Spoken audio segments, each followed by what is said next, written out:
Миллионер күйеуін тастап кеткен. Сәлем достар, сіздермен бірге өмір айнасы. Каналыма тіркеліп қоңырау белгісін басуды ұмытпаңыздар.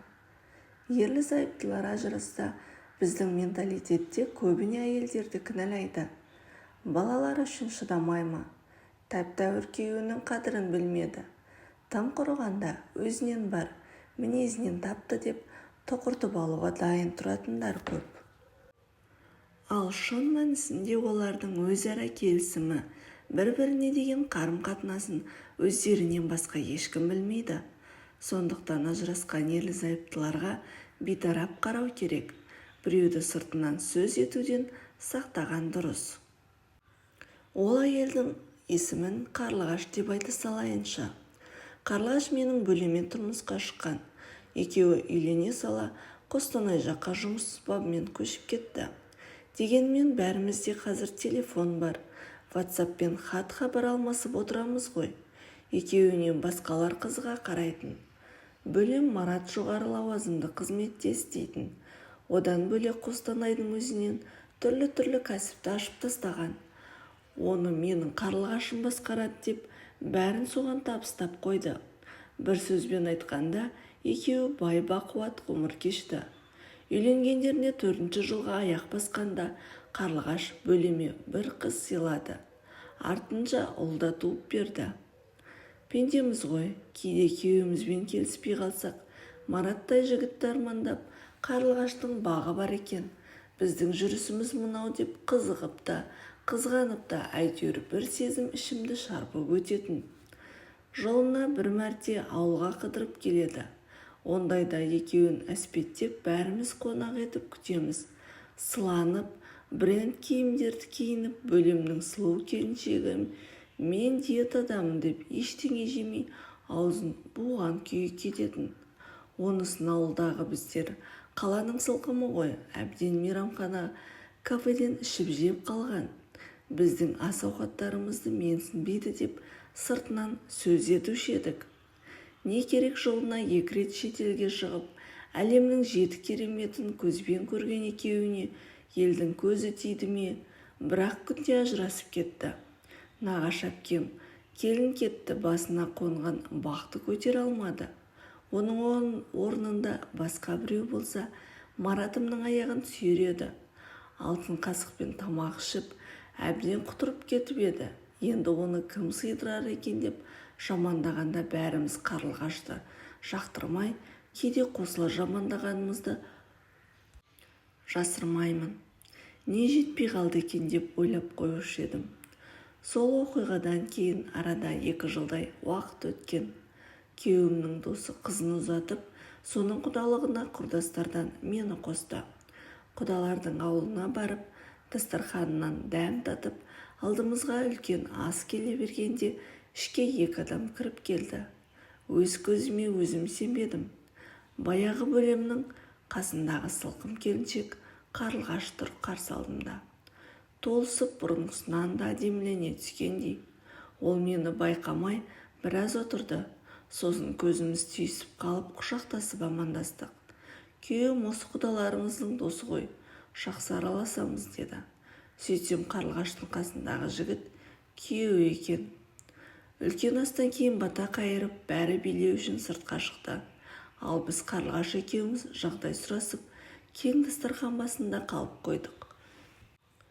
Менің бөлем жігіттің сұлтаны еді ғой, сені алақанына салып отырушы еді. Сондай күйеуді не үшін тастап кеттің деп сұрадым. Мен қуыршақ болып өмір сүруден шаршадым, Ләйла, деді ол. Маратқа өзімен сырлас дос, жақсы әйел емес, жансыз қуыршақ керек болды. Ол менен соны талап ететін. Базар жоқ, менен ақшасын аямады. Не киім, не алам, онымен шаруасы жоқ. Кәсібінде сеніп тапсырып қойды. Бірге қыдырамыз, достарымызбен той-томалаққа барамыз. Ондайда бүгін мына көйлегіңді ки, шашыңды бұлай істет. Барған соң бұлай жүр. Артық әңгіме айтушы болма деп тапсырма беретін. Басында оның бұл талабын қызғанады, сүйеді деп қабылдайтынмын. Қасына әп-әдемі боп еріп барам. Артық ауыз ешкіммен сөйлеспеймін. Кейде енді құрдас келіншектермен әңгіме өсек айтқым келеді. Сәл пыш-пыштай бастасам, ала көзімен бір сөз еді. Биге де шығуға рұқсат жоқ. Тек Мараттың қолынан ұстап барып қайтқаныма мәз болдым. Үйге келген соң еркелетіп қалауымды тыңдап әзілдессе дейсің. Болады ғой енді ерлі-зайыптылардың таусылмайтын әңгімесі. Бізде ондай жоқ. Телефоны қолынан түспей отырады. Күні-түні тыным жоқ. Кейбіреулермен сөйлеседі, ұрсады. Қол астындағылары тапсырмасын орындамай қойса, айқайлап кейде ақысын менен алады.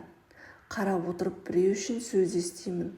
Тамағы уақытылы дайын болмай қалса, киімі дұрысы түктелмей қалса да сөзбен мыжи береді. Балаларға да тәрбие беріп жарытпады. Тіпті демалыс күндері оларға уақыт бөлмейтін.